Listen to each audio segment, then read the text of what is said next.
नमस्कार दोस्तों, मैं वैभव त्रिपाठी आप सभी का स्वागत करता हूं बीएचयू वर्ल्ड के इस ऑनलाइन लर्निंग प्लेटफॉर्म पर। दोस्तों, जैसा कि हम लोगों ने बताया था कि हम लोग एक रैंक बूस्टर सीरीज आप लोगों के लिए लेकर आ रहे हैं, जिसमें हम लोग आपको previous year questions paper discuss करेंगे।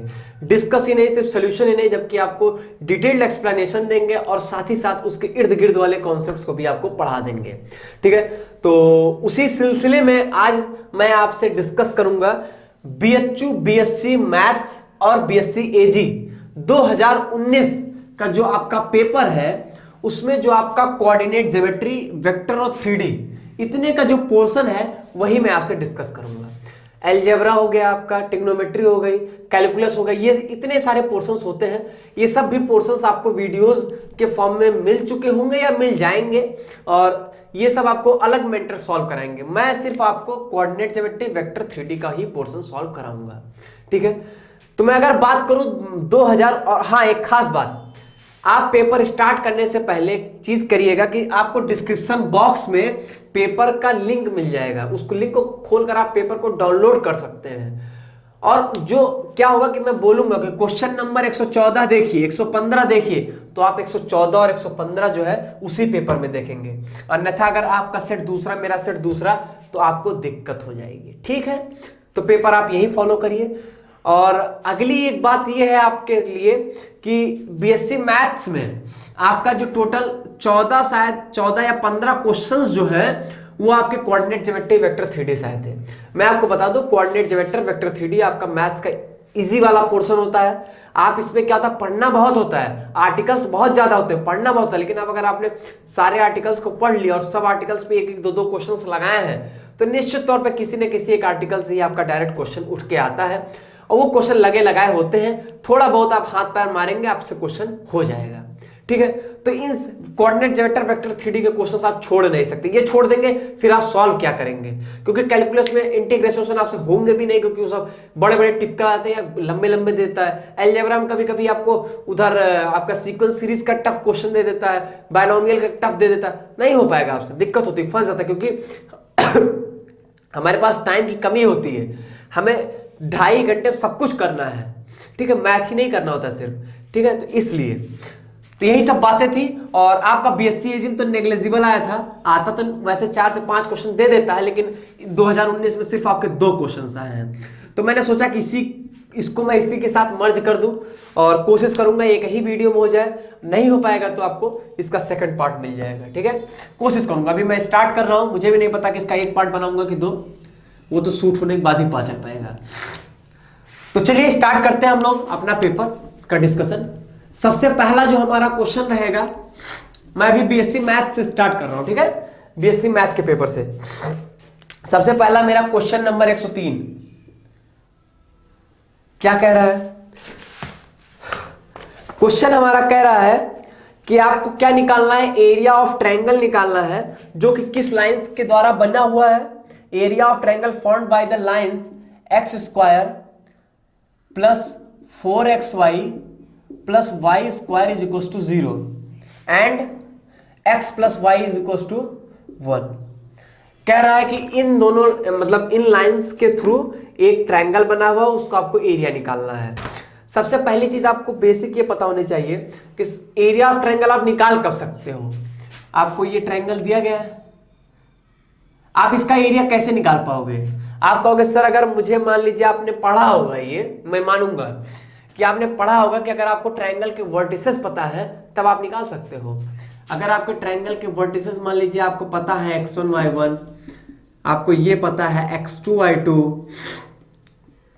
ये पता है आपको x3 y3, देन आप एरिया ऑफ ट्रायंगल निकाल सकते हो। कैसे निकालते हैं हम लोग, एक तो बेसिक फॉर्मूला यही होता है, आप डिटर्मिनेंट के थ्रू निकाल सकते हो। That is the x1 x2 x3 y1 y2 y3 and 1 1 1। ठीक है, और इसका मॉड लगा देना, क्योंकि एरिया एक पॉजिटिव क्वांटिटी होती है। ठीक है, एरिया नेगेटिव क्वांटिटी नहीं होगी। तो आप इस तरीके से निकाल सकते हो, अगर आपको x1 x2 x3 y1 y2 y3 पता होगा तब। ठीक है, लेकिन इस क्वेश्चन में ऐसा तो उसने कुछ दिया नहीं है।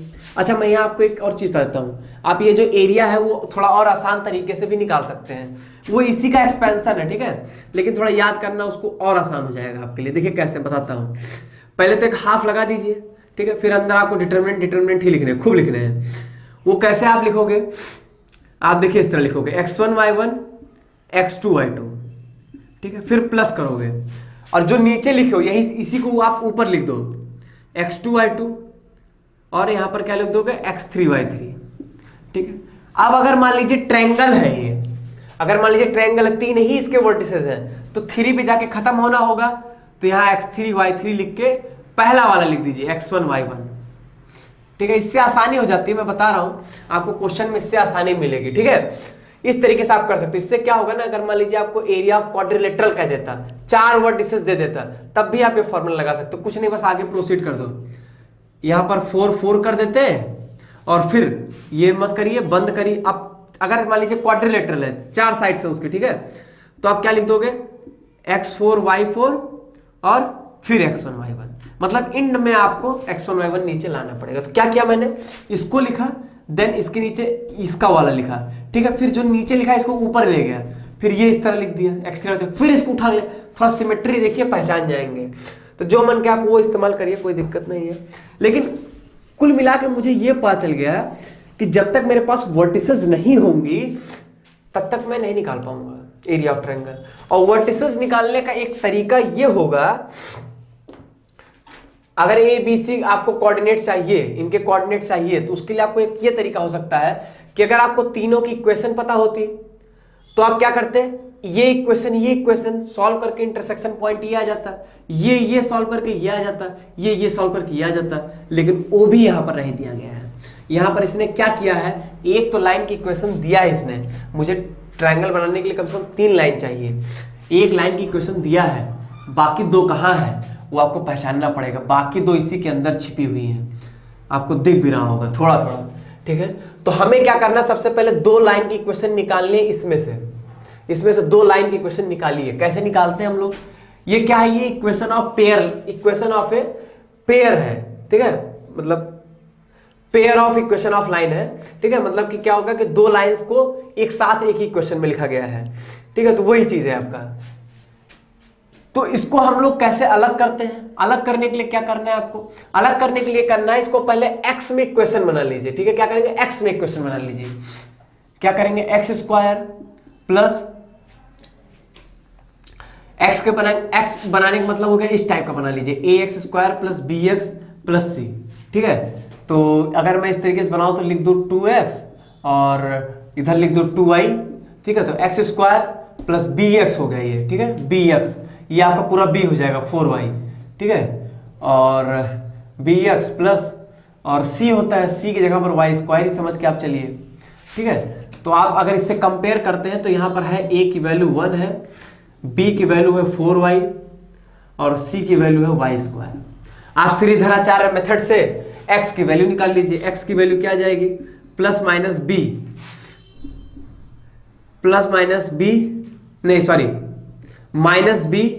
Plus minus under root of b² minus 4 minus क्या होता है, b² minus 4ac upon 2a upon 2 हो जाएगा। क्या हो जाएगा, minus 4y plus minus 16y² minus 4y, 12y² का अंडर रूट अपॉन 2, और इसको थोड़ा और सॉल्व करेंगे तो क्या हो जाएगा, 12 को लिख सकते हैं हम लोग क्या, 2√3 लिख देंगे, तो minus 4y plus minus 2√3y upon 2 है।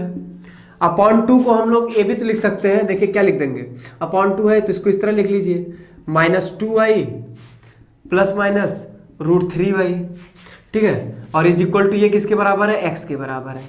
तो यहां से अगर आप ध्यान देंगे तो x की आपको 2 वैल्यू मिल चुकी हुई है। कैसे, x is equal to -2 plus √3y, एक तो ये मिला हुआ है, दूसरा आपको मिला हुआ है x is equal to -2 minus √3y, ठीक है, माइनस √3y, ठीक है। ध्यान दीजिएगा मैंने y कॉमन कर लिया है, -2 प्लस माइनस अंडर √3, तो एक बार पॉजिटिव साइन एक बार निगेटिव साइन, इसके साथ मैं x की 2 वैल्यूज निकाल लिया।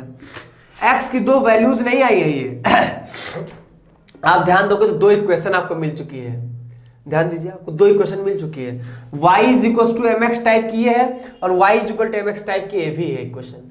ठीक है, तो एक तरीके से उसने क्या किया, आपको क्या किया, उसने दो लाइन की इक्वेशन को एक ही में कंबाइन करके दे दिया था। तो अब अल्टीमेटली मेरे पास जो है, मैं मिटाता रहता हूं, इसको मिटाता रहूंगा, तो जो भी आपके काम की चीज है उसको नोट करते रहिए। ठीक है, चलिए मिटा। तो देखिए पहले मैं क्या करता हूं, तीनों लाइन की इक्वेशंस लिख लेता हूं। क्या क्या मेरे पास इक्वेशंस हैं, एक तो मेरे पास पहले ही दी गई थी x plus y is equal to 1। दूसरा तीसरी इक्वेशन क्या ही है, x is equal to -2 plus under root 3y, x is equal to -2 minus under root 3y। ठीक है, ये आपको तीन इक्वेशंस आपको मिल चुकी हैं। अब आपको काम एक ही करना है, तीनों की मदद से पॉइंट ऑफ इंटरसेक्शन निकाल लीजिए, और मतलब तीनों लाइन की इक्वेशन आपको मिल चुकी है, तो आप क्या करोगे, ये आपका ट्रायंगल है, तीनों लाइन की इक्वेशन मिल चुकी है, आप बस केवल दो दो इक्वेशन को सॉल्व करते जाओ, पॉइंट ऑफ इंटरसेक्शन निकालते जाओ, वर्टिसेस मिल जाएंगे, जो फॉर्मूला बताया था आप रख के निकाल सकते हो। ठीक है, लेकिन इसमें थोड़ा दिमाग लगाएंगे, जल्दी हो जाएगा। जल्दी क्या हो जाएगा, ये और ये इक्वेशन जो आपको दी गई है ये किस टाइप की, देखिए y is equal to m x type की आपको दिख रही नहीं दिख रही, बताइए। अगर अरे भाई इसको नीचे कर दो तो 1 अपॉन में आ जाएगा, लेकिन रहेगा तो y is equal to m x type का ही। तो अगर दो लाइनें जो y is equal to m x है, y is equal to m x वाली लाइन का क्या प्रॉपर्टी होती है, वो कहां से पास करता है, ओरिजिन से पास करता है, ओरिजिन से तो पास करता है। इसका मतलब दो लाइनें जो है हमारी वो कुछ इस तरीके की है, ओरिजिन से ही पास हो रही है। इसका मतलब इन दोनों लाइन का इंटरसेक्शन पॉइंट तो 0,0 होगा। एक पॉइंट तो आपको मिल चुका है, बाकी दो पॉइंट कैसे निकालेंगे, बाकी दोनों पॉइंट के लिए आपको जब ये वाली जो लाइन है आपकी, मान लीजिए x plus y equal to 1, यही लाइन है आपकी, होगी भी ऐसी टाइप की, तो इसका इंटरसेक्शन दोनों लाइन से आपको निकालना पड़ेगा। समझ गए मेरी बात। तो आपको बेसिकली करना क्या है, आपको x plus y is equal to 1, ये जो लाइन है इसका इंटरसेक्शन पॉइंट निकालना इन दोनों के साथ, तो सॉल्व करना पड़ेगा आपको। उसके लिए आप क्या कर सकते हो बताइए, इसके लिए आप ये कर सकते हो कि यहां से x की वैल्यू 1 माइनस वाई, यहां से x की वैल्यू 1 माइनस वाई जो है वो उठा के यहां रख दो, 1 minus y is equal to -2 plus root 3y। ठीक है, आप y जो है वो थोड़ा उधर ले जा सकते हो, क्या हो जाएगा आपका 1 is equal to -2y plus y minus y, ठीक है, और प्लस रूट 3y हो जाएगा। तो y की वैल्यू हम लोग चाहे तो यहां से निकाल सकते हैं, यहाँ की y की वैल्यू क्या हो जाएगी, -1 plus root 3 is equal to 1। तो y की वैल्यू क्या आ जाएगी, 1 अपॉन -1 प्लस रूट 3। अब इसके लिए आप क्या करोगे, इसके लिए आप ये करो कि रूट 3 माइनस 1 जो नीचे है, रूट 3 प्लस 1 से ऊपर नीचे डिवाइड मल्टीप्लाई कर दो। ठीक है, क्या करो, root 3 plus 1 upon root 3 minus 1 into root 3 plus 1। Root 3 plus 1 से मैंने जो है ऊपर नीचे मल्टीप्लाई कर दिया। सिंपली सॉल्विंग है ये सब, तो आप जानते ही हो। y is equal to root 3 plus 1 आ जाएगा upon a square minus B square that is 2। ये आ गया आपका क्या, x की वैल्यू। ऐसे ही जब सॉरी y की वैल्यू आ गई, ऐसे ही जब आप सॉल्व करोगे, जैसा कि मैंने सॉल्व करके रखा हुआ है पहले से, समझ रहा हूं कि आप सब क्या बोल रहे हो। आप सब बोल रहे हैं कि सर कितना बेकार क्वेश्चन ले लिए, तो इतना कौन कैलकुलेशन करे। तो क्या करोगे भाई, पेपर मैथ है आपके, मुझे सोल्यूशन बताने में बता रहा हूँ, नहीं ऐसे क्वेश्चंस आपको करने ही नहीं चाहिए। ठीक है, तो y की वैल्यू क्या है, आ गई आपकी 1 प्लस रूट 3/2। ठीक है, जो आपके कोऑर्डिनेट्स आएंगे वो बता दे रहा हूं। x की वैल्यू आ जाएगी 1 माइनस रूट 3/2। ठीक है, ऐसे ही आप दूसरी भी सॉल्व कर सकते हो। दूसरी सॉल्व कर लोगे तो जो कोऑर्डिनेट्स आएंगे, मैं कहिए तो डायरेक्ट कोऑर्डिनेट्स लिखा देता हूं आपको। पॉसिबल तो नहीं हो पाएगा कि मैं आपको सॉल्व करूं, क्योंकि समय बहुत लगेगा। तो देखिए अगला जो है आपका वो ये आएगा, x की वैल्यू जो अगली आएगी 1 प्लस रूट 3/2 आएगी, और दूसरी आएगी 1 माइनस रूट 3/2। ठीक है, x की वैल्यू, और ये आपकी y की वैल्यू है। ठीक है, तो कुल मिला के आपको तीनों कोऑर्डिनेट्स मिल चुके हैं। किस टाइप के मिले हैं देख लीजिए। एक आपको मिल गया है 0,0, एक मिल गया है आपको 1 माइनस रूट 3/2, 1 प्लस रूट 3/2, और ये क्या है आपका 1 प्लस रूट 3/2, 1 माइनस रूट 3/2। ठीक है, ये कोऑर्डिनेट्स मिल चुके हैं, इनको क्या करेंगे आप, सबसे पहले कोऑर्डिनेट्स मिल चुके हैं, बस आप सॉल्विंग कर लीजिए डायरेक्ट। ठीक है, एरिया ऑफ ट्रायंगल जैसे फॉर्मूला बताया था वही लगाइएगा। लगाएंगे कौन सा वाला फॉर्मूला याद रखिएगा, ये वाला लगाइएगा जो मैंने छोटा छोटा डिटरमिनेंट करके लिखा था, वो वाला लगाइएगा। क्योंकि क्या होगा कि आप ये 0 0 जहां जहां रखेंगे, जैसे अगर डिटरमिनेंट में आपने 0 0 लिख दिया तो इस पूरे डिटरमिनेंट की वैल्यू ही 0 हो जाएगी, तो इससे आपकी सॉल्विंग जो होगी बहुत आसान हो जाएगी। ठीक है, सॉल्विंग आसान तो नहीं है, एग्जाम टाइम में तो बहुत भयंकर सॉल्विंग हो जाएगी, और जो फाइनल है आपका आंसर जो है वो आ जाएगा मे बी रूट 3/2 आंसर है इसका। ठीक है, थोड़ा सा कैलकुलेशन देख लीजिएगा, रूट 3/2। ठीक है, तो मैंने आपको तरीका बता दिया, और बेसिकली याद रखिएगा कि एरिया ऑफ ट्रायंगल कैसे निकालते हैं, या 3 से ज्यादा अगर मान लीजिए साइड्स वाली कोई पॉलीगन दे देता है, जैसे आपका क्वाड्रिलेटरल दे देता है, कुछ भी देता है, तो आप वही फॉर्मूला लगाते हुए आगे बढ़ते हुए निकाल सकते हैं एरिया। ठीक है, तो चलिए एक क्वेश्चन अच्छा खासा समय मेरा वेस्ट हो गया, और इस क्वेश्चन में कुछ था नहीं, सिंपली बस एक चीज मुझे सिखानी थी कि आप अगर equation of a pair of A line दिया गया होगा तो उससे हम लोग सेपरेट कैसे करते हैं दो लाइंस को। तो क्या करना है, उसको एक एक्स की इक्वेशन मान लीजिए x² प्लस जैसे ax² plus bx plus c, इस फॉर्म का बना लीजिए उसे, और बस सीधेधाराचार मेथड लगा के x की वैल्यू निकाल दीजिए। ठीक है, उम्मीद करता हूं आप समझ गए होंगे। कुछ नहीं करना है, बस केवल कोऑर्डिनेट्स निकालने थे, और वो आप सॉल्व करोगे तो आ ही जाता है, ऐसा कुछ नहीं है, क्वेश्चन टफ नहीं था, बस ये थोड़ा सा झेला रहा था।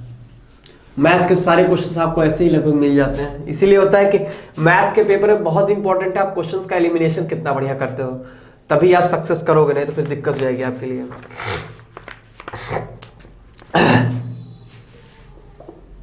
वही वाला हाल होता है मैथ में, क्वेश्चन देख के तो लगेगा कि बुला रहा है कि भैया आओ मेरा करो, लेकिन जाना नहीं उसके पास। ठीक है, बुलाती है मगर जाना नहीं। चलिए 104 क्वेश्चन करते हैं। 104 वाला क्वेश्चन क्या कह रहा है आपका, उसने दिया है एक ट्रायंगल ABC, उसके वर्टिसेस है, ए की जो वर्टिसेस दिया इसने वो दिया है cos alpha sine alpha, B के जो वर्टिसेस है वो क्या है आपका sine alpha minus cos alpha, जो सी दिया है वो क्या दिया है 1, 2। पूछा क्या है, कहता है कि बताइए as alpha varies the locus of its centroid. आप उसने क्या कहा है कि आपके जो सेंट्रॉयड होगा, सेंट्रॉयड किससे डिनोट करते हैं, जी से डिनोट करते हैं, तो इसी का आपको लोकस बताना है। कब बताना है, जब अल्फा आपकी वेरी करेगी। ठीक है, 2-3 चीजें इसमें जानकारी होनी चाहिए। सबसे पहली चीज आपको यह पता होना चाहिए कि सेंट्रॉयड होता क्या है। आपको मैं डेफिनेशन बता दूं, सेंट्रॉयड क्या होता है, सेंट्रॉयड होता है कि हर एक वर्टिसेस से जो हम लोग मीडियंस ड्रॉ करेंगे, तो मीडियंस का जो पॉइंट ऑफ इंटरसेक्शन होता है, जैसे मैंने यहां से मीडियन ड्रॉ किया, मैंने यहां से मीडियन ड्रॉ किया, मैंने यहां से मीडियन ड्रॉ किया, इन्हीं मीडियंस का जो पॉइंट ऑफ इंटरसेक्शन है इसी को हम लोग सेंट्रॉयड कहते हैं। क्या कहते हैं, सेंट्रॉयड कहते हैं। मीडियंस क्या होती जानते हैं, मीडियंस वो लाइन होती है, मीडियन वो लाइन होती है जो कि वर्टेक्स से सामने वाले की साइड पे, सामने वाले की साइड का मिड पॉइंट को ज्वाइन करने वाली लाइन। ठीक है, जो सामने वाली साइड वर्टेक्स से लाइन स्टार्ट होगी और जो सामने वाली साइड होगी उसके मिड पॉइंट को ज्वाइन करने वाली जो लाइन होती है इसे हम लोग मीडियन कहते हैं। तो मतलब ये जो पॉइंट है ये मिड पॉइंट है, याद रखिएगा। ठीक है, और सेंट्रॉयड हम लोग निकालते कैसे हैं, अगर हमें x1 y1 x2 y2 x3 y3 पता हो तो ये आपको पता होना चाहिए। कैसे निकालते हैं, उसके जो दोनों कोऑर्डिनेट्स इस तरीके से निकलते हैं, x1 plus x2 plus x3 y3, सबसे सिंपल होता है y1 plus y2 plus y3 y3। ठीक है, तो आपको सेंट्रॉयड का बेसिक पता हो गया। आगे हम लोग को क्या करना है, सेंट्रॉयड का लोकस निकालना है। अगर हमें कभी भी लोकस निकालना होता, सबसे पहले जो जिस पॉइंट का लोकस निकालना होता है उसको हम लोग एच के मान लेते हैं, कुछ भी मान लीजिए, मैं एच के मान लेता हूं। ठीक है, एच कामा के। ठीक है, सेंट्रॉयड मैंने एच कामा के मान लिया। उसके बाद आपको क्या करना होता है, अगला स्टेप क्या होता है, आपको जो भी मैथमेटिकल कंडीशन दी गई उसको लगा दीजिए। यहां पर मैथमेटिकल कंडीशन क्या दी गई है बताइए, क्या दी गई है, यही दिया गया है कि ये आपका सेंट्रॉयड है, सेंट्रॉयड है जो पता वही लगा दीजिए कि H इज इक्वल टू क्या हो जाएगा आपका cos alpha plus sign alpha plus 1/3। तो यहां से हम लोग लिख सकते हैं कि equation sine alpha plus cos alpha is equal to 3h minus 1। ठीक, चलिए इधर आइए। दूसरा k इज इक्वल टू क्या लिख सकते हैं हम लोग, k इज इक्वल टू लिख सकते हैं sine alpha minus cos alpha plus 2/3। ठीक है, तो यहां लिख सकते हैं sine alpha minus cos alpha is equal to 3k minus 2। ये आपको दो इक्वेशन मिल गई, equation 1 and equation 2। What you have to do, यहां पर क्या करना है आपको, यहां पर इन दोनों इक्वेशंस को आप सॉल्व करके कैसे भी करके एच के में रिलेशन ले आइए। लोकस की ये सब तरीका होता है करने का। सबसे पहले जिस पॉइंट को कह रहा है उसको एच के मानिए, मैथमेटिकल कंडीशन जो लिखा है उसको लगाइए, फिर आप कैसे भी करके उनके बीच में एक रिलेशन ले आएंगे, फिर क्या करेंगे उसको हम एक्स वाई से रिप्लेस कर देंगे और हमें इक्वेशन मिल जाएगी। ठीक है, तो अगर आपको कभी भी साइन कॉस की इक्वेशन मिले क्या कर सकते हो, कुछ जानते हैं साइन कॉस के बारे में, एक ही चीज जानते हैं हम लोग भाई, और कुछ जानते ही नहीं, क्या sine square alpha plus cos square alpha is equal to 1। ठीक है, तो ये कैसे आ सकता है, ये तभी आ सकता है जब आप 1 का स्क्वायर प्लस 2 का स्क्वायर करो। तो आपको क्या करना है, स्क्वायरिंग एंड एडिंग करनी है। ठीक है, आप पूरा नहीं करोगे स्क्वायरिंग एडिंग कि बैठ के इसका होल स्क्वायर, कुछ नहीं, दिमाग लगाइए। इसका होल स्क्वायर करोगे तो क्या मिलेगा, अपने दिमाग में सोचिए, sign square alpha plus cos square alpha plus 2 sine alpha cos alpha. ठीक, तो मतलब sign square alpha plus cos square alpha 1 हो जाएगा, प्लस क्या मिलेगा, plus 2 sine alpha cos alpha. और हम क्या कर रहे हैं, स्क्वायरिंग एंड एडिंग कर रहे हैं। इधर भी आइए स्क्वायरिंग करिए इधर क्या मिलेगा, sign square alpha plus cos square alpha minus 2 sine alpha cos alpha. यहां क्या मिला था, plus 2 sine alpha cos alpha मिला था, पॉजिटिव निगेटिव जोड़ रहे हैं 0 हो जाएगा। यहां से 1 आया था, वहां से 1 आया था, तो वो क्या जुड़ के हो जाएगा 2। ठीक है, तो मेरे हिसाब से और कुछ नहीं मिलेगा आपको यहाँ पे। ठीक है, तो इस तरीके से आप ग्रुपिंग करिए, देख करिए, तब जल्दी कर पाएंगे। इज इक्वल टू क्या हो जाएगा, 3h माइनस 1 का whole square plus 3k minus 2 का होल स्क्वायर। तो एक काम करेंगे आप लोग, अगर आप लोगों का मन हो तो एक काम कर लीजिएगा, इसी को सॉल्व कर लीजिएगा। ठीक है, खोल लीजिएगा इसको, कुछ नहीं करना, a माइनस बी का whole square, a minus b का होल स्क्वायर सब जानते हैं, square plus b square minus 2ab, वही लगाइएगा और आखिरी में h और k को एक्स वाई से रिप्लेस कर दीजिएगा। और मैं यही बात कहता भी हूँ, अपने लेक्चर से बताता था कि देखो ये एक मेथड है कि एच के रखो फिर उसको एक्स वाई बदलो। अरे भाई लोड मत लो, आपको फाइनली इक्वेशन निकालनी है, ऑब्जेक्टिव क्वेश्चन कर रहे हो, स्टार्टिंग से उसको एक्स वाई लेके चलो, चेंज वेंज करने की दिक्कत ना हो। ठीक है, स्टार्टिंग से एक्स वाई लेके चलो। तो यहां पर आपको कुछ करना नहीं होगा मेरे हिसाब से, सिंपली आप क्वेश्चंस को सॉल्व कर सकते हो और आंसर जो होगा आपका सेकंड वाला आएगा, that is the 3 into x square plus y से सॉल्व करना, इधर उधर नहीं होगा, पक्का सही आएगा 110%। सॉल्व करने का कोई मतलब नहीं कि मैं क्या करूं, अब इसको स्क्वायरिंग करके आपको दिखाऊंगा, कोई मतलब तो है नहीं। मुझे तरीका बताना तो मैं तरीका आपको बता दिया, लोकस कैसे निकालता है ये भी बता दिया, सेंट्रॉइड के बारे में भी बता दिया, और सेंट्रॉइड के बारे में बहुत की पॉइंट्स बताने जा रहा हूं आपको, ध्यान दीजिएगा। एक चीज याद रखिएगा हमेशा के लिए, अगर मान लीजिए इसकी वर्टिसेस है x1 y1, x2 y2 और x3 y3, ठीक है, कभी भी अगर आपको x1 y1 x2 y2 x3 y3 इस तरीके से अगर आपको कोऑर्डिनेट्स पता है, ठीक है, तो आप सेंट्रॉइड लिख लेते हो x1 plus x2 plus x3 y3 y1 plus y2 plus y3 y3। अगर मैं क्या करूं, किसी भी ट्रायंगल का तीनों मिड पॉइंट दे दूं कि x1 y1 x2 y2 और x3 y3, मतलब मैं क्या करूं कि ट्रायंगल्स के वर्टिसेस ना देके उसके साइड्स का मिड पॉइंट दे दूं। तब क्या करेंगे आप, ये सारे मिड पॉइंट्स हैं आपके, अगर मान लीजिए मैं नाम ले लेता हूं पी क्यू आर, तब क्या करेंगे आप, कैसे सेंट्रॉइड निकालेंगे, सीधा सा रिजल्ट बताता हूं आपको, इसका जो सेंट्रॉइड होगा और जो इसका सेंट्रॉइड होगा दोनों एक ही है, मतलब x1 plus x2 plus x3 y3 y1 plus y2 plus y3 y3, जैसा इसमें जानते हैं वैसा इसमें लगा दीजिए, आंसर सेम आएगा आपका। ठीक है, आंसर में कोई डिफरेंस नहीं होगा। तो बहुत की पॉइंट था सेंट्रॉइड का, ये जानते रहिए, बाकी सॉल्विंग खुद से करिए, कॉन्सेप्ट मुझसे सीखिए, सॉल्विंग खुद से करिए। इसके बाद जो हमारा अगला क्वेश्चन है 114वां क्वेश्चन, जो कि आपके पेपर में गलत आया था। कौन सा क्वेश्चन है आपका? 114, जो कि गलत नहीं आया था, मतलब आंसर इसके गलत दिए गए थे। क्या कहता है? कहता है कि आपको 1 मिनट, कहता है कि आपको क्या करना है, आपको एक कोनिक्स दे रहा है, उसकी इसेंट्रिसिटी निकालनी है। सिंपलेस्ट क्वेश्चन भी था, गलत भी दे दिया था। इस कोनिक्स की इसेंट्रिसिटी निकालनी है। पहले तो आपको ये पहचानना पड़ेगा ये कोनिक्स है क्या। जब तक यही नहीं पता होगा कि कोनिक्स क्या है, निकालेंगे क्या आप लोग, कुछ नहीं निकाल पाएंगे।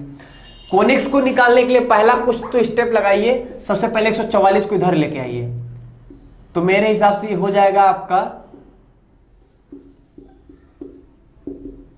ये, ठीक।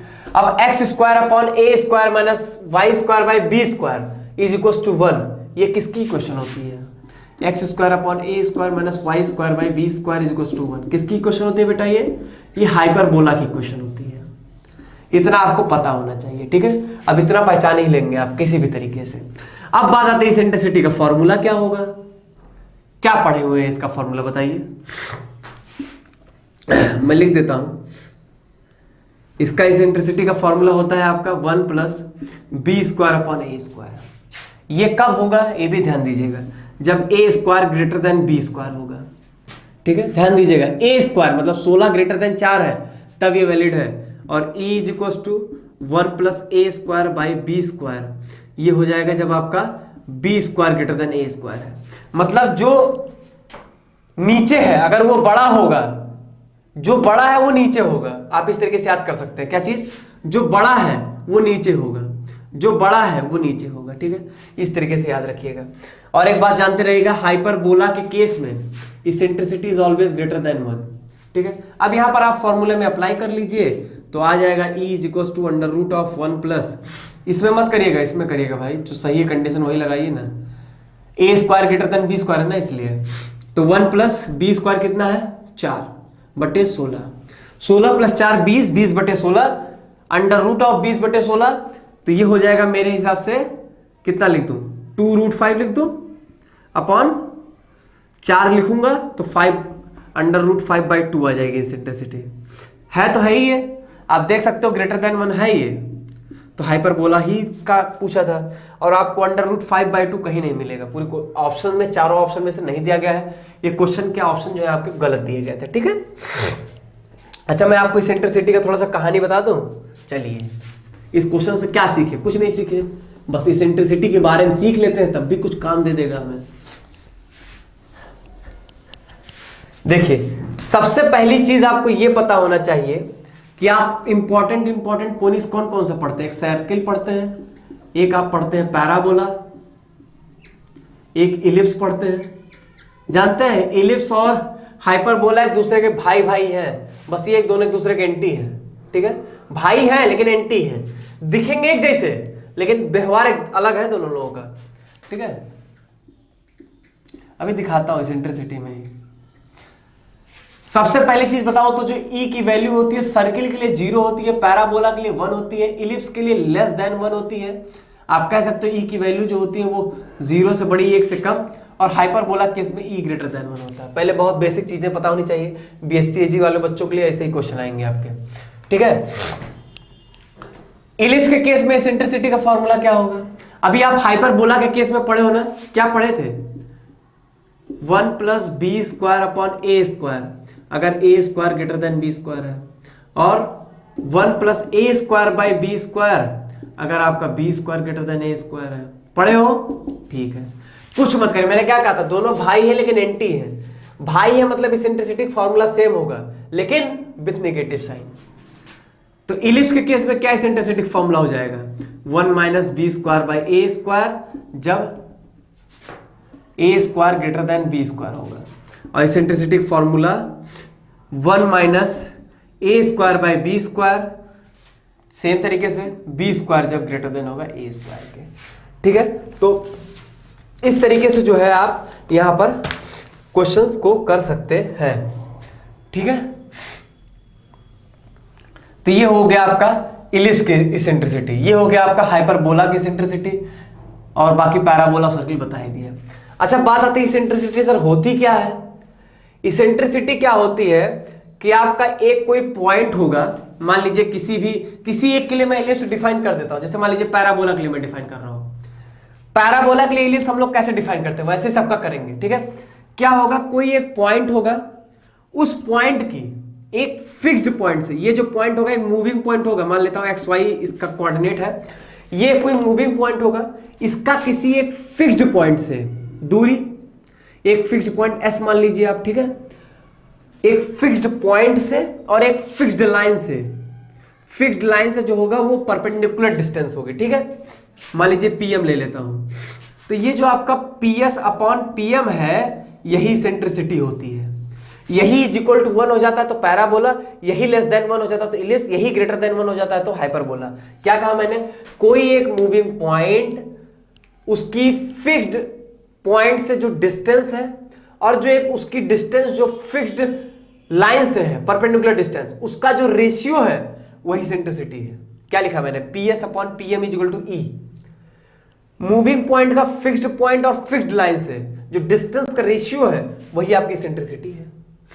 आप याद करो, पैराबोला की इक्वेशन आप निकालते हो, जनरल इक्वेशन तो ऐसे ही निकालते हो आप, क्योंकि आपका जो फिक्स्ड पॉइंट होता है उसको हम लोग फोकस कहते हैं, फिक्स्ड लाइन को हम लोग डायरेक्ट्रिक्स कहते हैं। इसी तरीके से आप निकालते हो नहीं निकालते हो, वही चीज है यहाँ पर। पता होना चाहिए, नहीं झेल जाएंगे, क्योंकि अगर कुछ भी नहीं है तो इक्वेशन यहीं से निकलता है, ठीक है। चलिए, इसेंट्रिसिटी की कहानी जो है वो मैंने निपटा दिया। इसेंट्रिसिटी का क्वेश्चन तो आपसे गलत नहीं होना चाहिए। अब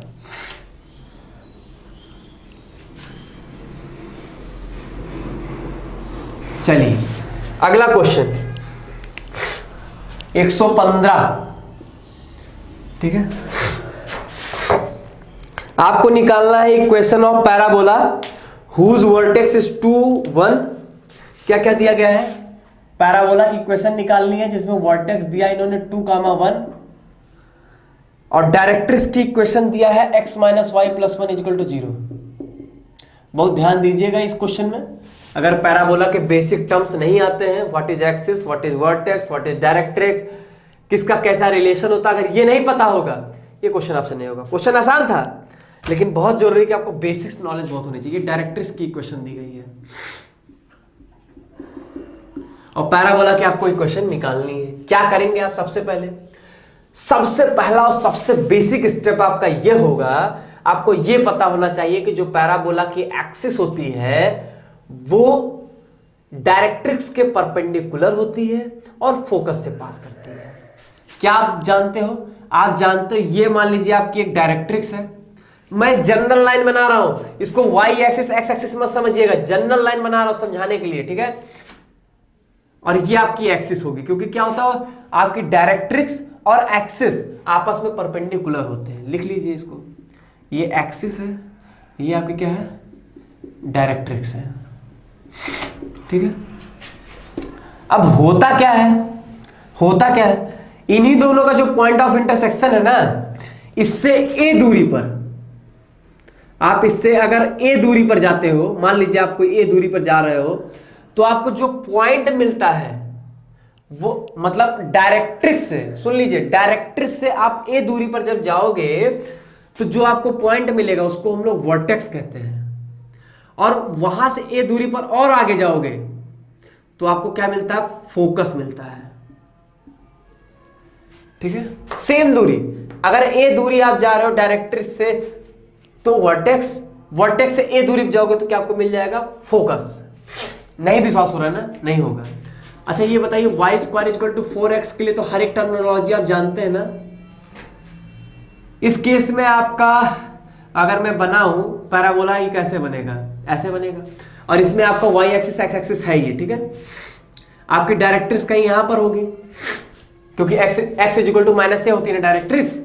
इसके केस में इतना तो आपको पता ही होना चाहिए, ठीक है। x is equal to minus है, मतलब ये कोऑर्डिनेट्स क्या है? -a, 0। ये क्या होता है? इसका वर्टेक्स होता है। वर्टेक्स कितना है? 0, 0। इसका फोकस क्या होगा? फोकस कहिए सर a, 0 होगा ही ना, जानते हैं ना। अब ध्यान दीजिए, वर्टेक्स से a दूरी पे गए, सॉरी, डायरेक्ट्रिक्स से ए दूरी पे गए तो हमें वर्टेक्स मिल गया, वर्टेक्स से ए दूरी पे गए तो हमें फोकस मिल गया। वही सेम काम मैंने यहां पर भी किया, डायरेक्ट्रिक्स से ए दूरी पे गए वर्टेक्स मिला, वर्टेक्स से ए दूरी पे गए सेम डिस्टेंस हमें फोकस मिल गया। वही जो आपको वहां मिला वही सेम चीज है, बस टर्मिनोलॉजी यूज करनी है। याद रखिएगा ना, ये एक्स एक्सिस है नहीं वाई एक्सिस है, जनरल में ऐसे लाइन ऐसे ही बना लिया हूं, ठीक है, समझाने के लिए। अब आप क्या करोगे, आपको ये पता है कि डायरेक्ट्रिक्स और एक्सिस परपेंडिकुलर है, इसकी इक्वेशन आपको पता है x minus y plus 1 is equal to 0। तो क्या इसकी इक्वेशन लिख सकते हैं आप? बिल्कुल लिख सकते हैं, क्यों नहीं लिख सकते? वर्टेक्स पॉइंट हमें पता है 2,1। अब ये लाइन का जो स्लोप होगा वो क्या होगा? आप जानते हैं दो परपेंडिकुलर लाइन का स्लोप क्या होता है, m1 m2 इजिकल टू -1। इस लाइन का स्लोप क्या होगा? 1 होगा। इस लाइन का स्लोप 1 होगा, तो m2 इजिकल टू -1, तो m2 इजिकल टू कितना आ जाएगा? -1। मतलब इस लाइन का स्लोप कितना हो गया? -1। किस पॉइंट से पास कर रहा है? 2,1 से। तो अगर कोई एक लाइन किसी एक पॉइंट से पास करती है, उसका अगर स्लोप पता है तो हम लाइन की इक्वेशन लिख सकते हैं। तो एक्सिस की इक्वेशन क्या लिखेंगे? y minus y1 is equal to slope कितना है? -1, x माइनस x1। आगे देखिए, y minus 1 is equal to minus x plus 2, ठीक, क्या हो जाएगा? x plus y is equal to 3 आ जाएगा। ये मेरे हिसाब से इक्वेशन आ रही है, ठीक है।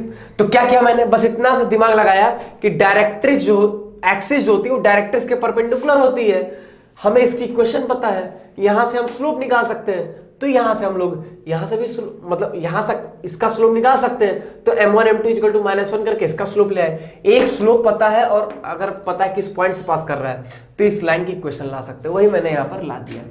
तो मैं बाकी कैलकुलेशन आपकी मिटा देता हूं, बस यही लिखता हूं डायरेक्ट लाइन की equation x plus y equal to 3। आप सोच रहे होगे काहे ला रहे हैं सर इसको, x plus y equal to 3, ये क्या हो गई? आपकी एक्सिस की लाइन हो गई। अब बताइए, डायरेक्ट्रिक्स एक्सिस का जो इंटरसेक्शन पॉइंट है वो यही तो है, और दोनों की लाइन की इक्वेशन आपको पता है। क्या पता है आपको? आपको ये पता है x माइनस वाई प्लस 1 है इसकी डायरेक्ट्रिक्स की, एक्सिस की इक्वेशन क्या है? x plus y equal to 3। अगर इन दोनों की लाइन की इक्वेशन पता है तो हम ये पॉइंट ऑफ इंटरसेक्शन भी निकाल सकते हैं। निकाल दीजिए, कितना आ जाएगा? 2x प्लस 1 इक्वल टू 3, तो 2x equal to 2, x equal to 1 आ जाएगा कि नहीं आ जाएगा? बताइए। x इक्वल टू कितना आ गया? 1 आ गया। x इक्वल टू 1 आ गया तो मेरे हिसाब से y इक्वल टू 2 आ जाएगा, जो मुझे दिख रहा है। इसका मतलब इसकी जो कोऑर्डिनेट आ गए वो क्या आ गए? अलग पेन से लिख देता हूं, वो क्या आ गए? 1,2 आए कि नहीं आए? थोड़ा कैलकुलेशन देख लीजिएगा, मे भी ना सही हो लेकिन सही ही है, ठीक है। तो 1,2 इसके कोऑर्डिनेट्स आ गए पॉइंट ऑफ इंटरसेक्शन के। अब मैंने क्या कहा था कि यहां से डायरेक्ट्रिक्स से ए दूरी पर वर्टेक्स और ए ही दूरी पर फोकस भी होगा, ठीक। अब आपको ये पॉइंट पता है, वर्टेक्स पता है, तो क्या आप फोकस नहीं निकाल लेंगे? क्यों? क्योंकि वर्टेक्स क्या है हमारा? एक तरीके से मिड पॉइंट ही तो हुआ। अरे भाई, आपके और आपके दोस्त के घर के बीच में 10 किलोमीटर की दूरी है, 5 किलोमीटर पर एक घर पड़ता है और 5 किलोमीटर बाद उसका घर पड़ता है। तो जो 5 किलोमीटर पर घर पड़ रहा है वो क्या हुआ? बीच वाला हुआ कि नहीं हुआ? मिड पॉइंट हुआ कि नहीं हुआ? बस वही चीज तो है, वही सेम चीजें हैं। ये मिड पॉइंट हो गया आपका। अब मिड पॉइंट हो गया तो आप कैसे लिखोगे? आप ये लिख लो, मान लो फोकस हमारा अल्फा कामा बीटा है, तो क्या लिख देंगे हम लोग? बताइए। हम लोग लिख देंगे alpha plus 1/2 is equal to 2। तो यहां से अल्फा आ जाएगा मेरे हिसाब से 3, और ऐसे बीटा निकाल लेते हैं हम लोग। बीटा क्या हो जाएगा आपका? Beta plus 2/2 is equal to 1, and that is the beta is equal to मेरे हिसाब से आ जा रहा है 0, ठीक है। तो फोकस आ गया क्या आपका? 3,0 आ गया। निकालना क्या है आपको? Equation of parabola. अब हो गया आपका क्वेश्चन। आप देखिए, आपको फाइनली आपके पास है क्या क्या? आपके पास फाइनली एक डायरेक्ट्रिक्स है, ठीक है, और आपके पास एक फिक्स्ड पॉइंट है, that is the focus, and that is the 3,0, ठीक है। तो हम लोग यही पढ़े ही है पैराबोला की डेफिनेशन में। क्या पढ़े हुए हैं हम लोग? पढ़े हुए हैं कि एक पैराबोला एक ऐसे पॉइंट का लोकस होता है, एक ऐसे मूविंग पॉइंट का लोकस होता है जिसकी दूरी एक किसी फिक्स्ड पॉइंट से और एक किसी फिक्स्ड लाइन से क्या होती है? बराबर होती है, ठीक है। वही जो मैं इसेंट्रिसिटी की डेफिनेशन बता रहा था वही आपको लगाना है। मैंने क्या कहा था, आपको कुछ भी नहीं मिलेगा तो आपको यही करना पड़ेगा, आपको किसी तरीके से फोकस लाना है, फोकस के साथ साथ आपको डायरेक्ट्रिक्स भी लाना है। डायरेक्ट्रिक्स मान लीजिए दे दिया है तो फोकस डायरेक्ट्रिक्स दो चीज होगा, आप क्वेश्चन कर ले जाओगे। ठीक है, तो अल्टीमेटली क्वेश्चन तो सॉल्व भी हो जाएगा ना। अब क्या करना, आप कुछ नहीं करना भाई।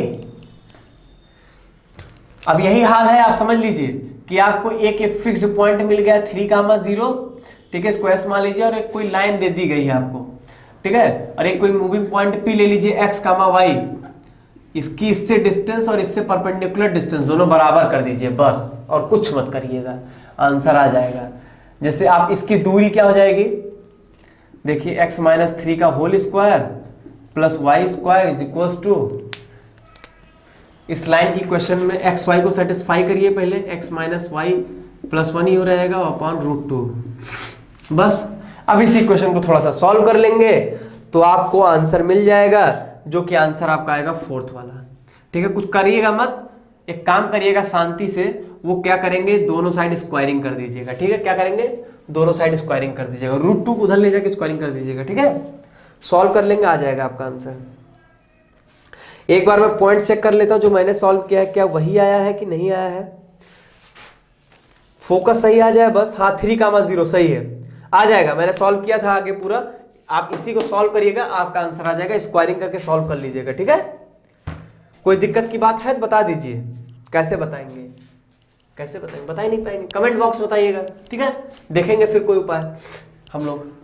ठीक, तो समझ गए कि नहीं, पूरा क्वेश्चन मैं आपको एक बार रिवाइज कर देता हूं। देखिए बेसिकली क्या है, आपको यह समझना है कि मुझे अगर पैराबोला की इक्वेशन चाहिए तो मुझे फोकस और डायरेक्ट्रिक्स चाहिए ही चाहिए। फोकस मैं कैसे निकाल सकता था, मैंने देखा मुझे डायरेक्ट्रिक्स की इक्वेशन दी गई है, मुझे पता होता है कि एक्सिस जो होती है डायरेक्ट्रिक्स के परपेंडिकुलर होती है, मैं बना लिया। मुझे यह पता है कि एक्सिस जो होती है वो फोकस से पास करती है, मैंने उसी पॉइंट पे फोकस बना लिया। मुझे यह पता है कि डायरेक्ट्रिक्स से जितनी दूरी पे वर्टेक्स होगा उतनी दूरी पे फोकस होगा, मैंने ये कॉन्सेप्ट लगा लिया। मुझे डायरेक्ट्रिक्स की इक्वेशन पता थी तो मैंने एक्सिस की इक्वेशन लिख लिया। परपेंडिकुलर भाई लाइन की इक्वेशन पता है, स्लोप पता हो गया, और वर्टेक्स दिया ही गया है तो वर्टेक्स ही तो पास कर रही है ना, तो क्या हो जाएगा, मैं लाइन की इक्वेशन लिख लूंगा। एक्सिस की इक्वेशन आ गई जैसे ही मेरे पास, उसके बाद मुझे कोई दिक्कत ही नहीं थी। मैंने क्या किया, एक्सिस और डायरेक्ट्रिक्स दोनों का इंटरसेक्शन पॉइंट निकाल लिया। इंटरसेक्शन पॉइंट निकाल लिया तो वर्टेक्स जो है आपका मिड पॉइंट होगा, किसका किसका, फोकस और उस पॉइंट ऑफ इंटरसेक्शन का। ठीक है, तो बस मिड पॉइंट वाला यूज करके मैंने फोकस का क्या निकाल लिया, उसका फोकस का मैंने कोऑर्डिनेट निकाल लिया। अब फोकस का कोऑर्डिनेट पता, डायरेक्ट्रिक्स पता, आंसर हो जाएगा। चलिए नोट कर लीजिए इसको। ठीक है, मिटा देता हूं मैं।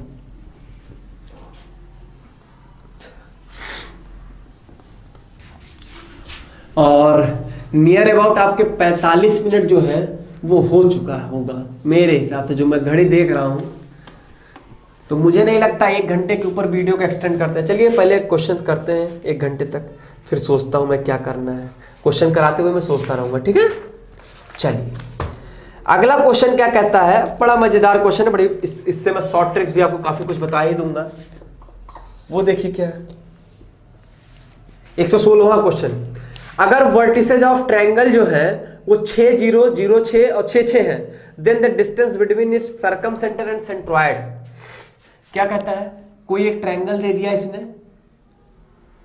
ठीक है, और क्या क्या है, 6, 0, 0, 6 और 6, 6। ठीक है, एग्जैक्ट नहीं बना रहा हूं मैं, ध्यान दीजिएगा, नहीं तो कहीं एग्जैक्ट बना रहा है। ठीक है, नहीं बना लीजिए, इसका मैं एग्जैक्ट फिगर बनाता हूं आपके लिए, मुझे समझाने में कुछ और आसानी हो जाएगी।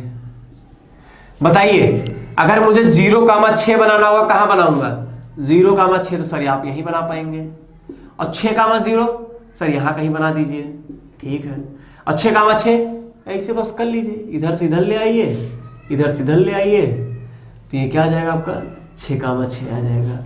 अगर इससे आप ट्रायंगल बनाते हैं तो आप नोटिस करेंगे कि ये आपका कैसा बन गया, राइट एंगल ट्रायंगल बन जाएगा, बन ही जाएगा। नहीं विश्वास होता तो पाइथागोरस थ्योरम लगा के कैसे भी प्रूफ कर लीजिए कि हाँ ये राइट एंगल ट्रायंगल, लेकिन आपको दिख रहा है ये बनाने का मतलब ये हो गया कि आपको दिख रहा है कि राइट एंगल ट्रायंगल जो है ये बन रहा है। अब क्या करेंगे, पूछा है वो कि आपसे सेंट्रॉयड और सरकम सेंटर के बीच में दूरी पूछा है, दूरी, ठीक है। तो पहले आप मेरे कुछ रिजल्ट सुनिए, उसके बाद अपना दिमाग लगाइएगा, इसको याद कर लीजिए, ठीक है। नहीं, नॉर्मली बहुत आसान तरीका होता है, सब लोग सेंट्रॉयड निकालना जानते हैं, सब लोग सरकम सेंटर जानते होंगे। सरकम सेंटर क्या होता है, किसी भी ट्रायंगल का सरकम सेंटर क्या होता है, उसके जो भी साइड्स है उनका परपेंडिकुलर बाइसेक्टर्स का जो इंटरसेक्शन होगा, ठीक है। साइड्स का परपेंडिकुलर बाइसेक्टर का जो भी इंटरसेक्शन पॉइंट होता है, यही हमारा क्या होता है, सरकम सेंटर। आर्थो सेंटर क्या होता है, आर्थो सेंटर होता है कि हम क्या करें, वर्टेक्स से सामने के साइड पे परपेंडिकुलर ड्रॉ कर दें या एल्टीट्यूड ड्रॉ कर दें, ठीक है। तो इन्हीं जो एल्टीट्यूड्स होती है, इन्हीं का जो पॉइंट ऑफ इंटरसेक्शन होता है, इसको हम लोग क्या कहते हैं, आर्थो सेंटर कहते हैं, ठीक है। ये सब डेफिनेशन लगाकर निकालते रहिएगा, बहुत समय लग जाएगा। रिजल्ट सुनिए, किसी भी राइट एंगल ट्रायंगल में ये जो आपके दोनों राइट एंगल है बने हैं, ये दोनों साइड से जो राइट एंगल बने, इनका जो पॉइंट ऑफ इंटरसेक्शन होता है, यही हमारा क्या होता है, आर्थो सेंटर। ध्यान दीजिएगा। और जो हाइपोटेन्यूस का मिड पॉइंट होता है, दैट इज योर सरकम सेंटर, ठीक है। क्या कहा मैंने, किसी भी राइट एंगल ट्रायंगल में जो दोनों साइड, ये सब क्या है कि जब आप इसको किसी वैल्यू पे रखोगे तो आपको आंसर यही मिलेगा, ठीक है। तो डायरेक्ट रिजल्ट हो जाते हैं, इसको याद होने चाहिए आपके। दोनों लाइंस का जो पॉइंट ऑफ इंटरसेक्शन होगा वो आर्थो सेंटर होगा, और जो आपकी हाइपोटेन्यूस होगी उसका जो मिड पॉइंट होगा वो सरकम सेंटर होगा। क्या मिड पॉइंट क्या होगा, सरकम सेंटर होगा, ठीक है। तो यहां पर भी आपको ये पता चल गया कि ये क्या है, आपका एक राइट एंगल ट्रायंगल। तो इसका जो हाइपोटेन्यूस का मिड पॉइंट है वो क्या होगा, देख लीजिए 3,3 दिख रहा है आराम से। मिड पॉइंट क्या होता है, x1 plus x2/2 y1 plus y2/2, 3,3। आपको क्या मिल गया, सरकम सेंटर मिल गया। आपको सेंट्रॉयड निकालना तो बहुत ही आसान काम है। क्या करेंगे सेंट्रॉयड के लिए, x1 plus x2 plus x3/3 y1 plus y2 plus y3/3। तो मेरे हिसाब से क्या आ जाएगा, 6 क्या आ जाएगा, 6 12/3 4, कामा 6 12 12/3 4, ये आ जाएगा, ठीक है। तो ये क्या आ गया आपका, 3 और 4 आ गया, ठीक। तो करना क्या है, जीसी निकालना है आपको। तो क्या नहीं निकाल पाएंगे क्या, 3 और 4 के बीच में अगर आपको डिस्टेंस निकालने, नहीं निकाल पाएंगे। मेरे हिसाब से √2 आंसर आ जाएगा इसका, √2 आंसर है अभी, ठीक है। तो ये तो काम था, यहां पर आसानी से कर सकते हैं। अच्छा, कुछ बात और सुनेंगे। अगर कभी भी आपको इस तरीके का कोऑर्डिनेट दिया जाए, किस तरीके का कोऑर्डिनेट दिया जाए, अभी मैं प्रूफ भी दिखाता हूं। प्रूफ का सेंस ये है कि जो भी मैंने ट्रिक्स बताया उसका प्रूफ दिखा दूंगा। अल्फा कामा 0 नहीं, हाँ नहीं, अगर आपको कभी भी इस टाइप के कोऑर्डिनेट्स दिए गए हो, किस टाइप के, alpha comma beta, beta comma alpha, and फिर उसके बाद अल्फा कामा अल्फा, ठीक है। क्या चीज, alpha comma beta, beta comma alpha, alpha कामा अल्फा। अगर इस टाइप के कोऑर्डिनेट्स दिए गए हो, जैसे आपका दिया ही गया है, यहां पर क्या दिया गया, 0,6 दिया गया है, उसके बाद देखिए 6,0 दिया गया होगा, और उसके बाद देखिए 6,6 दिया गया होगा। दिया गया है या नहीं, ये बताइए, ठीक है। नहीं, अरे मतलब इस तरीके से लिख लीजिए ना, इस तरीके से कि 6,0 0,6, तो 6,6 हो जाएगा। दिया गया कि नहीं दिया गया, यही तो कोऑर्डिनेट्स दिए गए, 6,0 1 0,6 6,6।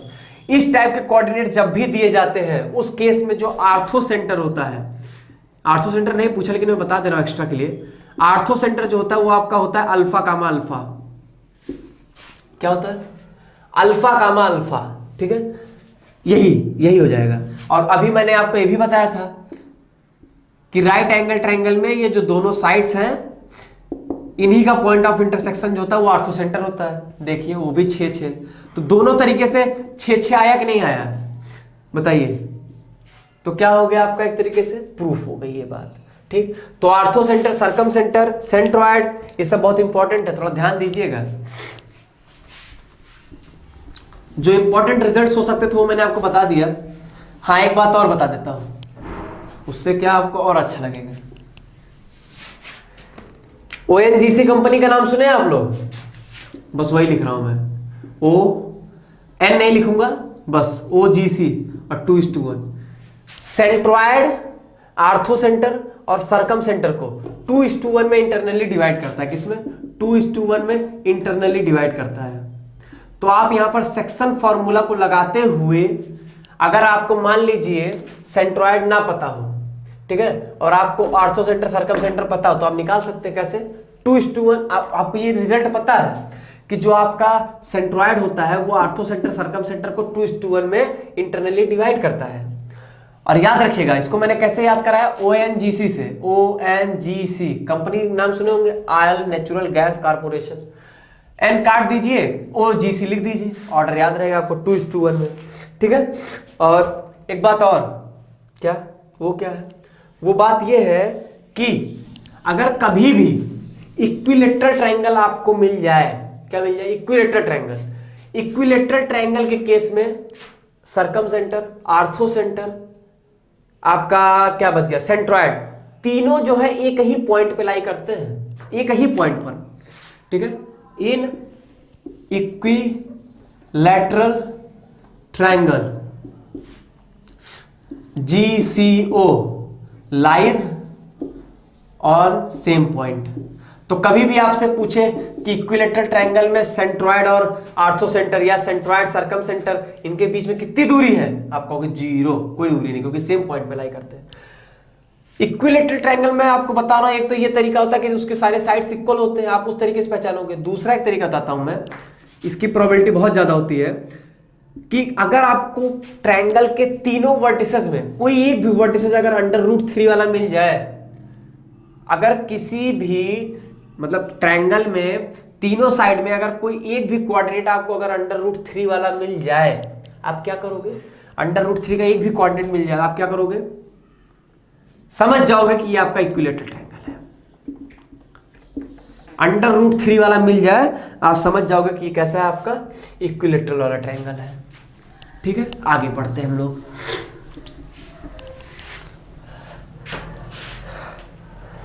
अगला इसने कहा है इक्वेशन ऑफ सर्किल निकालना है, ठीक है। ये क्वेश्चन नंबर कौन सा आपका? 117, ठीक है। तो इस वीडियो में हम लोग क्या करेंगे ना, यही क्वेश्चन हमारा आखिरी क्वेश्चन होगा, ठीक है। उसके बाद आपके यहां पर 2, एक 3 इधर हो गए आपके, और 3 2 5, 5 3 8, 8 ये और 2 BSc AGL, 10 क्वेश्चन होगा, वो अगले में मैं डिस्कस कर दूंगा, ठीक है।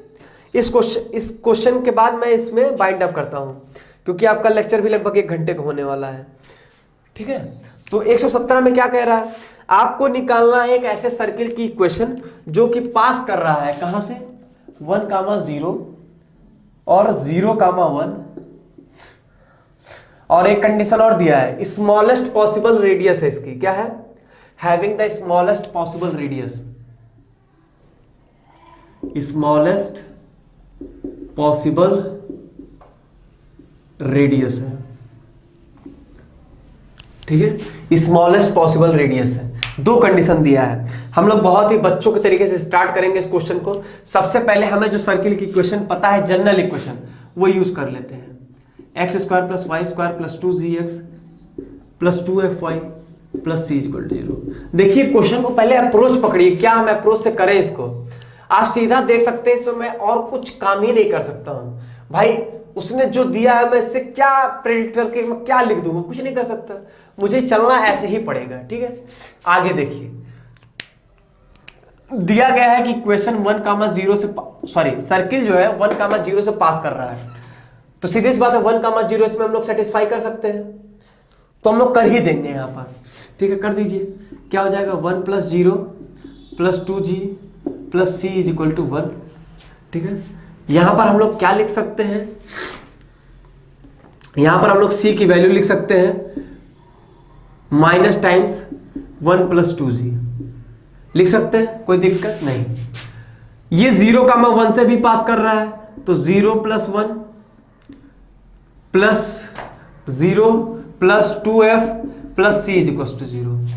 ठीक है, तो c = क्या हो जाएगा, -1 + 2f। ठीक है, तो यहां से आपको दो इक्वेशन मिली है, 1 और 2। ठीक है, तो c की वैल्यू a भी है, c की वैल्यू a भी है, मतलब दोनों को हम बराबर कर सकते हैं। दोनों का आप बराबर करने जाएंगे तो क्या आपको दिख रहा है, दिख नहीं रहा होगा, मैं आपको पूरा दिखाता ही हूं। दिख रहा होगा कि आपका पहली बात तो माइनस माइनस कटेगा, फिर 1 1 कट जाएगा, फिर 2 2 कट जाएगा, अल्टीमेटली आपके पास क्या आ जाएगा, g = f। एक इंपॉर्टेंट रिजल्ट आया आपके पास, क्या आया, g = f। अब हम लोग को दूसरी कंडीशन पे जाना पड़ेगा, स्मॉलेस्ट पॉसिबल रेडियस। तो मैं क्या करता हूं, आप इसको नोट कर लीजिए और मैं इसको रफ करूंगा। तो पॉज किए, नोट किए, रफ कर देता हूं मैं। बस g = f अभी तक मेरे काम का है और ये इक्वेशन मेरे काम की है। ठीक है, बाकी नहीं। चलिए अब क्या करें, अब तो मिट रहा है तो मिटा ही देते हैं। चलिए ठीक है, ठीक है। चलिए अब क्या करना है, मुझे रेडियस निकालना है। रेडियस क्या होता है, √g² + f² - c। चलिए g² क्या है आपका, g² + f² क्या, इससे नहीं मतलब है, g = f है, तो क्या हो जाएगा, g² + g² और -c है। तो -c में क्या करिए आप, कोई भी एक c, ये आप c की वैल्यू रख दीजिए, g वाला। ठीक है, तो माइनस, तो यहां पर ये माइनस करके प्लस हो जाएगा। ठीक है, तो क्या हो जाएगा, +1 + 2g हो जाएगा। आगे सॉल्व करिए, क्या है आपका ये, 2g² + 2g + 1। ठीक है, तो यहां पर आगे क्या हो जाएगा आपका, कुछ दिख रहा है आपको क्या, इसमें आप क्या कर सकते हैं, कुछ मत करिए इसमें, आगे जो रेडियस आ गया है उसको रख लीजिए अपने पास। ठीक है, इसे मिटा दीजिए, g = f मैंने यूज कर लिया है। ठीक है, अब वो कह रहा है स्मॉलेस्ट पॉसिबल रेडियस है। स्मॉलेस्ट पॉसिबल रेडियस का मतलब क्या हो गया, dr/dg = 0। मैक्सिमम मिनिमम में आपने पढ़ा होगा, हम लोग इसके लिए क्या करते हैं, पहले फर्स्ट डेरिवेटिव को 0 के बराबर कर देते हैं। ठीक है, और उससे जो पॉइंट आएगा उसी से पता चलता है कि हाँ उस पॉइंट पर क्या होगा, मिनिमा होगा। ठीक है, मिनिमम मैक्सिमा तो आगे पता चलता है, लेकिन इसमें पहले से ही दे चुका है कि स्मॉलेस्ट पॉसिबल रेडियस है। ठीक है, तो पॉइंट निकालने के लिए हम लोग यही करेंगे, फर्स्ट डेरिवेटिव को 0 के बराबर कर देंगे। और बाकी तरीका ये होता है कि आप फर्स्ट डेरिवेटिव को 0 करोगे, पॉइंट निकालोगे, उस पॉइंट को क्या करोगे, जब आप डबल डिफरेंशिएट करोगे तो उसमें सेटिस्फाई कराओगे। अगर निगेटिव आता है तो मैक्सिमा, पॉजिटिव आता है तो मिनिमम, ये तरीका होता है। लेकिन यहाँ पर पहले ही दे दिया है कि वो मिनिमा की ही बात कर रहा है, तो आपको कुछ नहीं करना, फर्स्ट डेरिवेटिव को 0 के बराबर करो। जो मुझे दिख रहा है मैं वो लिख रहा हूं, मतलब सिंपली डिफरेंशिएट कर रहा हूं मैं। इसको अंदर वाले को डिफरेंशिएट करेंगे तो क्या हो जाएगा आपका, 4g + 2। ठीक है, और आपका क्या हो जाएगा, 2g + 1 अपॉन √2g² + 2g + 1। ठीक है, ये हो जाएगा आपका। ठीक है, और इसको मैं 0 के बराबर किया हुआ हूं, तो 0 के बराबर में ये तो 0 होगा नहीं तो नॉट डिफाइंड हो जाएगा, तो यही 0 के बराबर होगा। तो 2g + 1 = 0, तो g की वैल्यू क्या आ जाएगी, -½ और यही f की वैल्यू भी होगी। तो g और f की वैल्यू आ गई। अब क्या, g f की वैल्यू आ गई तो c की वैल्यू नहीं आएगी क्या, इसको उठा के इसमें रख दीजिए। रखेंगे तो क्या हो जाएगा, c की वैल्यू क्या आ जाएगी, -1। मेरे हिसाब से तो 0 हो जा रही है भाई, हो ही जाए, कोई दिक्कत नहीं है। 1 - 1 0, c की वैल्यू क्या आ गई, 0। c की वैल्यू 0, g की वैल्यू -½ f की वैल्यू -½ अगर आपको g पता है, f पता है, c पता है, तो मेरे हिसाब से x y में आपकी इक्वेशन आ जाएगी, वही सर्किल की इक्वेशन हो जाएगी।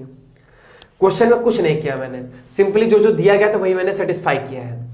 दो से पास कर रहे 2 पॉइंट से उसको मैंने रखा, कुछ कंक्लूजन निकाला कि GF बराबर है, और उसके बाद मैंने उसका दूसरा यूज किया, स्मॉलेस्ट पॉसिबल रेडियस, उससे मैंने कंक्लूजन निकाला GF की वैल्यू और उसको ले जाके रखा, C की वैल्यू 0, ये आ गया, फिर रख देंगे। आंसर जो है आपका वो मैं बता देता हूं आपको, वो आएगा आपका x square plus y square minus x minus y is equal to 0। ये होता है आपका सर्किट की क्वेश्चन आएगी, ठीक है, कोई दिक्कत नहीं। तो नियर अबाउट आपके 1 घंटे हो चुके हैं, तो मैं आपको यहीं पर बाइंड अप करता हूं इस लेक्चर को।